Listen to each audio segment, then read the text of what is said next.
ശബരിമല യുവതീ പ്രവേശനത്തിൽ പാർട്ടിയുടെ നിലപാട് തുറന്നു പറഞ്ഞ് CPIM general secretary MA baby. യുവതികളെ ശബരിമലയിൽ പ്രവേശിപ്പിക്കുന്നത് പാർട്ടിയുടെ നിലപാടല്ല, അതിന് സമയം വേണ്ടിവരും.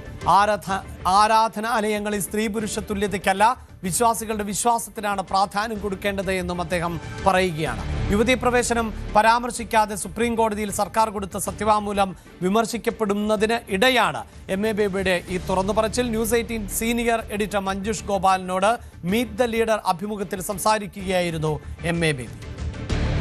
വിഷയത്തിൽ എടുത്തിരിക്കുന്ന നിലപാട് മാറ്റം അത് വിശദീകരിക്കുവാനായിട്ട് കഴിയുന്നുണ്ടോ? കാരണം 2019 ഒരു തിരിച്ചടി ഉണ്ടായതിനു ശേഷം ലോക്സഭാ തെരഞ്ഞെടുപ്പിൽ അതിനുശേഷം എടുത്തൊരു നിലപാട് ഇപ്പോൾ സുപ്രീം കോടതിയിൽ പറയേണ്ട ആവശ്യം പോലും വന്നിരിക്കുകയാണ്.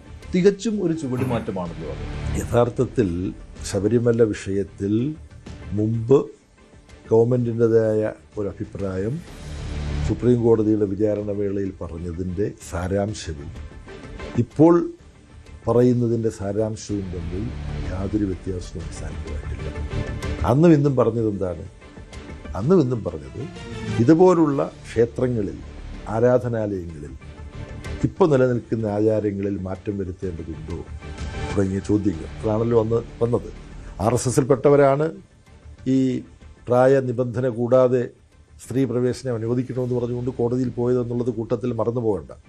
അപ്പം ആ കേസിന്മേൽ അഭിപ്രായം ചോദിച്ചപ്പോൾ പറഞ്ഞത് ഇത്തരം കാര്യങ്ങളിൽ തീരുമാനമെടുക്കുന്നത് ആചാരങ്ങളുമായി ബന്ധപ്പെട്ട വിഷയങ്ങളിൽ പാണ്ഡിത്യമുള്ളവർ, ആചാരങ്ങളിൽ പരിഷ്കാരങ്ങൾ ആവശ്യമുണ്ട് എന്ന നിലയിൽ അഭിപ്രായം പറയുന്ന സാമൂഹ്യ പരിഷ്കർത്താക്കളുടെ പ്രമുഖർ, ഇവരടങ്ങുന്ന ഒരു സംവിധാനമുണ്ടാക്കി അവരോട് ചർച്ച ചെയ്ത് അവർ പറയുന്ന അഭിപ്രായം കൂടി കേട്ടുകൊണ്ട് വേണം ഇത്തരം കാര്യങ്ങളിൽ അന്തിമ വിധിയിലേക്ക് നീങ്ങാൻ. ഇതാണ് പറഞ്ഞത്. കാര്യം പാർട്ടി എന്ന നിലയിൽ അഭിപ്രായം പറയേണ്ട ഒരു കാര്യമല്ല.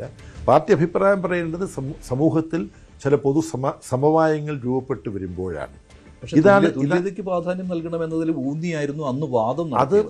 അത് പാർട്ടിയുടെ എപ്പോഴത്തെ സമീപനമാണ്. അപ്പോൾ അതിന് തന്നെ പ്രാധാന്യം നൽകിയത്. അത് മാത്രമല്ല, ഇതാണ് നിങ്ങൾ അതിൻ്റെ ഒരു ഡയലക്റ്റിക്കലായിട്ട് വൈരുദ്ധ്യാത്മകമായൊരു വശമുണ്ട്. ഒരു നിലപാട് പറയുമ്പോൾ ആ നിലപാട് ഇന്നത്തെ സാഹചര്യത്തിൽ എങ്ങനെ സാമൂഹികമായി ജനങ്ങൾക്ക് വ്യത്യസ്ത അഭിപ്രായങ്ങളുള്ള വിഷയങ്ങളിൽ സാമൂഹികമായ ഒരു സമവായം സൃഷ്ടിച്ചുകൊണ്ടുകൂടി വേണം ഒരു തീരുമാനത്തിലേക്ക് എത്താൻ, ഒരു നിയമത്തിലേക്ക് എത്താൻ. അതാണ് സുപ്രീം കോടതി വിധി വന്നതിന് ശേഷവും അങ്ങനെ ഒരു നിലപാട് എടുക്കാമായിരുന്നു. പക്ഷേ സുപ്രീം കോടതി വിധി വരുമ്പം ധൃതിവെട്ടല്ല, ഒരുപാട് സമയമെടുത്തിട്ടാണ് സുപ്രീം കോടതി വിധി വരുന്നത്. സുപ്രീം കോടതി വിധി വരുമ്പോൾ അത് UDF ഗവൺമെൻറ് ആണെങ്കിലും LDF ഗവൺമെൻറ് ആണെങ്കിലും മറ്റൊരു ഗവൺമെൻറ് ആണെങ്കിലും സുപ്രീം കോടതി വിധി നടപ്പാക്കണം.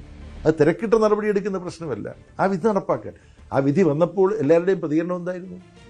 ജന്മഭൂമി പത്രത്തിൽ 8 കോളം വാർത്തയാണ് ഇതാ മഹത്തായ ഒരു വിധി വന്നിരിക്കുന്നത്.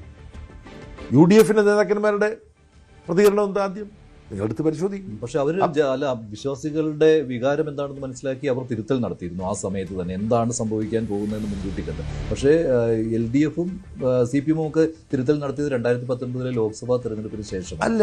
ലോക്സഭാ തെരഞ്ഞെടുപ്പിന് ശേഷമല്ല. അതിനെ സംബന്ധിച്ച് സമൂഹത്തിലുണ്ടാകുന്ന പ്രതികരണങ്ങൾ ഇതെല്ലാം കണ്ടിട്ട് സമൂഹത്തിൽ ഒരു സമവായമില്ലാത്ത കാര്യം, പ്രത്യേകിച്ച് വിശ്വാസവുമായി ബന്ധപ്പെട്ട കാര്യങ്ങൾ ഒരിക്കലും സമൂഹത്തിന് മേൽ, വിശ്വാസികൾക്ക് മേൽ അടിച്ചേൽപ്പിക്കാൻ പാടില്ല എന്നതാണ് CPIMന്റെ സുചിന്തിതമായ സമീപനം. ഇത് ഒരുപക്ഷെ ഈ പരിപാടി കേൾക്കുന്നവർക്ക് കൗതുകരമായിരിക്കും. ഇതിപ്പോൾ കേരളത്തിലെ സവിശേഷ സാഹചര്യത്തിൽ ഞങ്ങൾ കണ്ടുപിടിച്ചിട്ടുള്ളതല്ല. ഈ പ്രശ്നം കാറൽ മാർക്സിന്റെയും എംഗൽസിന്റെയും കാലത്ത് ഉയർന്നുള്ളതാണ്. പക്ഷെ അന്ന് അടിച്ചേൽപ്പിച്ചു. സുപ്രീം കോടതിയിലേക്ക് റിവ്യൂ ഹർജികൾ എത്രയോ പോയി. പക്ഷെ അവിടെ ഒന്നും സംസ്ഥാന സർക്കാർ അതിലൊന്നും പങ്കാളിയാകാൻ ശ്രമിച്ചിരുന്നില്ല. ഒരു മേശയ്ക്ക് ചുറ്റും ഇരുന്നൊരു ചർച്ച നടത്താൻ തയ്യാറായില്ല. അതിനൊക്കെയുള്ള അവസരം ഉണ്ടായിരുന്നു അന്നും. അല്ല, മേശയ്ക്ക് ചുറ്റും ഇരിക്കണ്ട. കാരണം അന്ന് എല്ലാ രാഷ്ട്രീയ പാർട്ടികളും ഇതിനെ സ്വാഗതം ചെയ്യാണ്. സുപ്രീം കോടതി വിശ്വാസികളുടെ വികാരം മനസ്സിലാക്കി നിലപാട് മാറ്റിയിരുന്നു. ഇതിപ്പോ ഇന്ന് ഈ തെരഞ്ഞെടുപ്പിന്റെ വക്കിൽ വെച്ച് ചർച്ച ചെയ്യേണ്ട ഏറ്റവും പ്രധാനപ്പെട്ട വിഷയമല്ല. ഇപ്പം അതിനെക്കുറിച്ച് നിലപാടെടുത്ത് കഴിഞ്ഞിരുന്നു. ആ നിലപാടെടുക്കുമ്പോൾ കേരളത്തിലെ ഗവൺമെന്റിനെ സംബന്ധിച്ചിടത്തോളം സുപ്രീം കോടതി വിധിയെ എല്ലാവരും സ്വാഗതം ചെയ്യുന്നു. എല്ലാവരും സ്വാഗതം ചെയ്യുന്ന ഒരു വിധി നടപ്പാക്കണം. അത് തിരക്കിട്ട് നടപ്പാക്കാനുള്ള ശ്രമവും നടത്തിയിട്ടില്ല. അതിനെക്കുറിച്ച് വ്യത്യസ്ത അഭിപ്രായങ്ങൾ വന്നു. സുപ്രീം കോടതി തന്നെ ഇത് പുനഃപരിശോധിക്കാൻ ഉദ്ദേശിക്കുന്നു പറഞ്ഞു, പുനഃപരിശോധിക്കാൻ പറഞ്ഞു. അന്ന് സുപ്രീം കോടതിയുടെ മുമ്പിൽ ഇടതുപക്ഷ ജനാധിപത്യ മുന്നണിക്ക് വേണ്ടി സമർപ്പിച്ചതും വളരെ വ്യക്തമാണ്.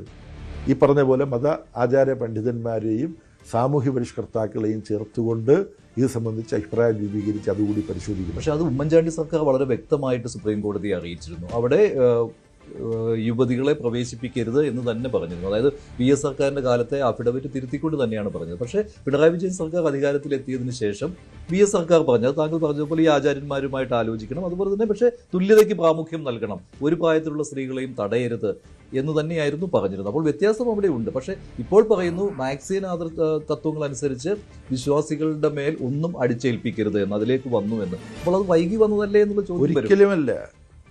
ഏറ്റവും ആദ്യം 1864 നൂറ്റാണ്ടുകൾക്ക് മുമ്പാണ് കമ്മ്യൂണിസ്റ്റ് പ്രസ്ഥാനത്തിൻ്റെ സൈദ്ധാന്തിക നിലപാടുകൾ ആദ്യമായി ആവിഷ്കരിച്ചതിനെക്കുറിച്ച് പറഞ്ഞിട്ടുള്ളത്. ആ കാഴ്ചപ്പാടാണുള്ളത്. ഞങ്ങളൊരു കൂസലുമില്ലാതെ ഞങ്ങൾ പറയും, സമൂഹത്തിൽ മാറ്റമുണ്ടാവണം, പുരോഗതി ഉണ്ടാവണം, സ്ത്രീ തുല്യത ഉണ്ടാവണം. എന്നാൽ ഇതെല്ലാം ഈ തുല്യത, ആരാധനാലയങ്ങളിലുള്ള മാറ്റം, ഇതെല്ലാം വരുത്തുന്നത് ഒരു സാമൂഹ്യ സമവായം സൃഷ്ടിച്ചുകൊണ്ടാവണം. ഇതാണ് ഏറ്റവും ശാസ്ത്രീയമായ സമീപനം.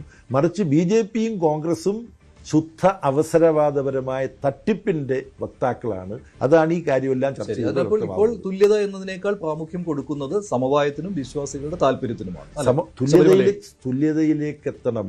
ആ തുല്യതയിലേക്ക് എത്താൻ സമയം പിടിക്കും. അപ്പൊ ഇപ്പം സമൂഹം എത്രത്തോളം സ്വീകരിക്കാൻ തയ്യാറായിട്ടുണ്ട് അത് നോക്കിക്കൊണ്ട് വേണം ഇത്തരം കാര്യങ്ങൾ തീരുമാനമെടുക്കാൻ എന്നുള്ളതാണ് LDFന്റെയും പാർട്ടിയുടെയും സമീപനം. കൂടുതൽ വാർത്തകൾക്ക് News 18 Keralam YouTube channel subscribe ചെയ്യുക.